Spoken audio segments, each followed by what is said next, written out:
অংগনবাড়ী কৰ্মী আৰু সহায়িকাসকলে অতি আশাৰে বাট চাই আছিল। কিন্তু যোৱা 10 তাৰিখে যিটো বাজেট ঘোষণা কৰিলে, বাজেটত ধন আবণ্টন কৰা নাই।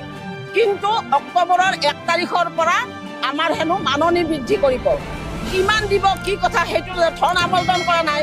উপায়ন্তৰ হয় আমাৰ অংগনবাড়ীৰ এটা সজাতি দল 11 তাৰিখে সঞ্চালকৰ ওচৰত গৈছে, বিভাগীয় সঞ্চালকে কৈছে আপোনালোকক দিবতো। আৰে দিব, কিন্তু কিমান দিব তাৰ পৰিমাণটো লাগিব নহয়, ঘোষণা আমাক কৰিব লাগিব। কাৰণ ইমান দিনে যোৱা ফেব্ৰুৱাৰী মাহত আপোনালোকে চবে জানে অসমৰ ৰাইজে অংগনবাড়ীৰ কাৰণে সহানুভূতিশীল হৈ পৰিছিলে, কিন্তু এইখন চৰকাৰে হোৱা নাই। অংগনবাড়ীসকলক কাম কৰা যন্ত্ৰ কৰিছে, কিন্তু অংগনবাড়ীসকলৰ যে এটা পেট আছে, এটা পৰিয়াল আছে, এইখন চৰকাৰে বিবেচনা নকৰে। সেইকাৰণে উপায়ন্তৰ হৈ আমাৰ যেহেতু পৰিমাণ পোৱা নাই, বাজেটত ধন আবণ্টন কৰা নাই, উপায়ন্তৰ হয় বাজেটৰ সময়ছোৱাতে যাতে তেওঁলোকে কিমান দিব এইটো ঘোষণা বিচাৰি আজি ইয়াত আন্দোলন অনুষ্ঠিত কৰাৰ পিছত অসমৰ বিভিন্ন জিলাত প্ৰশাসনৰ মানুহে পুলিচে কি কৰিছে, আমাৰ অংগনবাড়ী কৰ্মী সহায়িকাসকলক বাছে বাছে ঘূৰাই দি খেদাইছে আৰু থানাত ভৰাই ৰাখিছে। এইবিলাক তাৰমানে কি হিটলাৰী শাসন বুলি আমি ভাবিছো। কাৰণ আমিতো বন্দুক বাৰুলৈ যুদ্ধ কৰিব অহা নাই।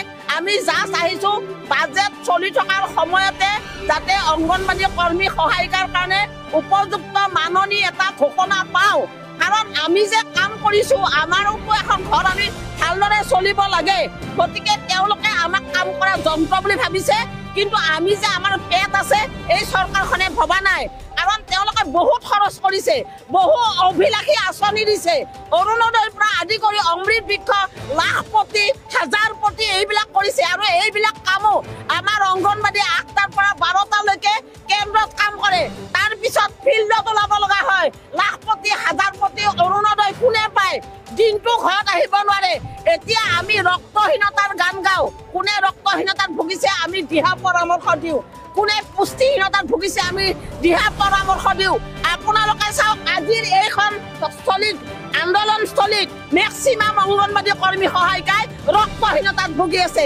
কিহৰ কাৰণে আপোনালোকৰ চেনেলৰ জৰিয়তে মই মুখ্যমন্ত্ৰীক প্ৰশ্ন কৰিছো, যি অংগনবাড়ীয়ে ৰাইজৰ সেৱাৰ কাৰণে জীৱন উচৰ্গা দিছে, সেই অংগনবাড়ী কেতিয়া এইখন চৰকাৰে চিনি পাব? শেষত আকৌ এবাৰ কৈছো যাতে তেওঁলোকে অতি সোনকালে এই বাজেট সেশনত, চলিত বাজেট সেশনত আমাৰ কাৰণে কিমান মাননি দিয়ে এইটো ঘোষণা কৰিব লাগে। ধন্যবাদ।